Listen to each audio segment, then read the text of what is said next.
Everyone, welcome to the Decks of the Weekend. It is Monday of Easter over here, and I am greeting you with an happy Easter, happy holidays to those who celebrate. The rest of the weekend doesn't stop, so here we are.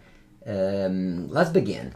We had a nice weekend in Modern with various cool decks, so it wasn't easy because there's a challenge winner that played an Asmo Atraxa deck, and then there's my good friend Usama Sajad, who won the Modern Challenge, the large one on Saturday with Blue Red Murktide, my list from Prague, with four other four Murktide in the top eight. So definitely a good weekend for Murktide, as expected, because when previous weekend was bad, this weekend would have been good. Whereas it was a great week for creativity, it was a bad weekend for creativity. I mean, it's just Modern. There's no dominant deck, so you just must adjust for the best decks, for the most expected decks. Anyway, the deck in front of me, it's Scammer Time. This deck, I've definitely read of like 5-0s and 4-0s in prelims before, but it finally broke to a top 8 record of a Modern Challenge, so here we are. What's this deck doing? I'll definitely stream for this deck as well, but so this deck has the core of Hammer Time, which is Pure Paladin plus Sigarda's Aid, combining with Stoneforge Mystic and Armor Colossus, as well as, of course, Urza Saga. But it also has the Scam package of Grief, Maliki Rebirth, and Ephemerate, as well as Feign Death. So yeah, that's the deck. Definitely not definitely not your typical deck. It plays a card that I'm sure. I'm just gonna claim it 100% of you never saw it before this weekend. Maybe there's one person that randomly drafted a Ravnica like 20 years ago or something, but Voyager stuff. So you pick this up with Saga, and it's like a blink effect. You sack this, you exile a creature, and you return. It's like a Flicker Wisp effect. So if you have a Grief in play, you can just scam your opponent at the end of the turn. And yeah, you're playing Vault Scourge, which is black, of course, for the Grief, but you can't pick it up with Saga. I mean, must not obvious. Right.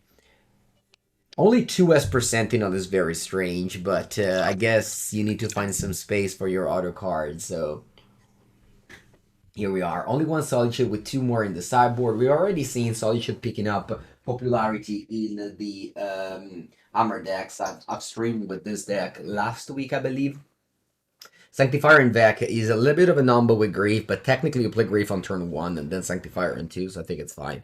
And then, yeah, we round it up with a lot of hate for Cascade decks and the Creativity deck. So this is the deck of the weekend for Modern. Let's get into Standard, where, again, the RC in America happened, and the winner, the finalist actually, of both Rakdos Atraxa decks, but there's a deck that is just crazy, and it must be featured in today's deck of the weekend. So we'll definitely talk about it on the podcast tomorrow when I record with Anthony and Javier, because this is one of their teammates, CFT Sock.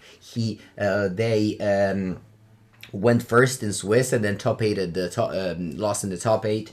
But so, what does this deck do? Ratadabrik is a legend from Dominaria, and it says that whenever a non-legendary creature you control dies, you make a copy. That's it, but it's a non-legendary. And then you have Blade of Share Souls that makes a you equip to a creature, and it becomes a copy of another creature. So what you do is you equip the blade to anything from a Loran to a Fable to a Corpse Upraiser or whatever, and you copy Ratadabrik. What happens is that you make a copy of the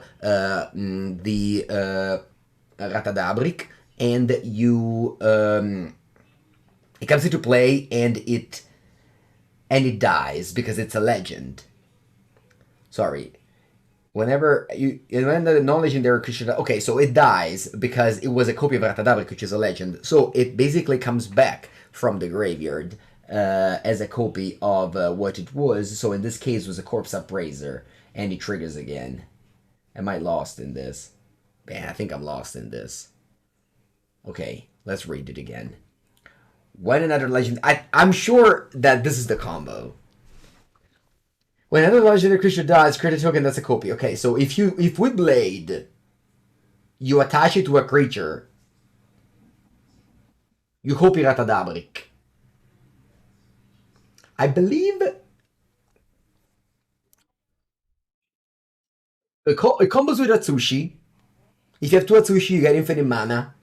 If you have Ratadabric, Blade, and Atsushi. I just wanted to say in the broader case of what happens if you copy something else. Because you do have the Harvester, Fable, Corpse Appraiser planning, as well as Owl, which searches your combo pieces. I was wondering if it also worked as a value plan, just Ratadabric plus Blade plus any other creature. In the comments, you can help me out figuring out. Anthony will for sure help me out figuring out tomorrow in the podcast. For now, this is the list. I'm definitely trying this deck out because there is the Pro Tour in a few weeks, in a month actually, in Minneapolis. There's a new set, but this deck is definitely cool enough that will at least deserve some try in the leagues. But yeah, kind of crazy. Again, I don't exactly know how a fairway works. I know again that Atsushi plus Ratadabric plus Blade plus another creature, it's a combo. And while that sounds like a lot of pieces, you do have just normal magic cards to just process your game plan. You have Fable and Owl to dig, and you just get there. So, you copy a sushi, it dies, you make the treasures, and so on. So that's something again. I'm a little bit stumbling with my words. I hope this is okay, and let's move on to the next format and deck, which is much simpler, and I can talk to you easily about, which is Boros Initiative in Legacy. So you all know that. They banned word White Plum Adventurer. You also know that Initiative is far from being dead in Legacy, and this deck came second in the Saturday Challenge, and I like it how it looks a lot. So it's not. I've seen some lists going around with only 13 white cards and 4 Solitude, and it felt very strange to me. This list instead is playing 4 Spellbinder for Anointed Peacekeeper, notably replacing Thalia with Anointed Peacekeeper.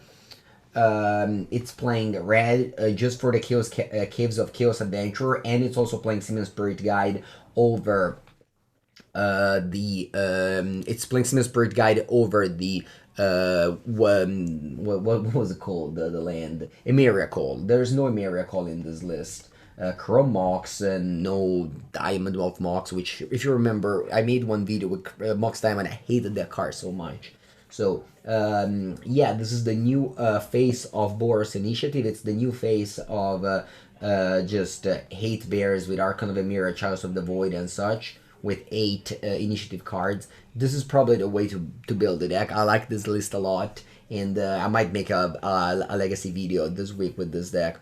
But yeah, this is all for my Easter version of Decks of the Weekend. I will have another great day of eating with Mengucci family today. I will definitely post all the pictures on Twitter as always. I'll see you tomorrow, and thank you everybody for following. And Decks of the Weekend every week. Bye.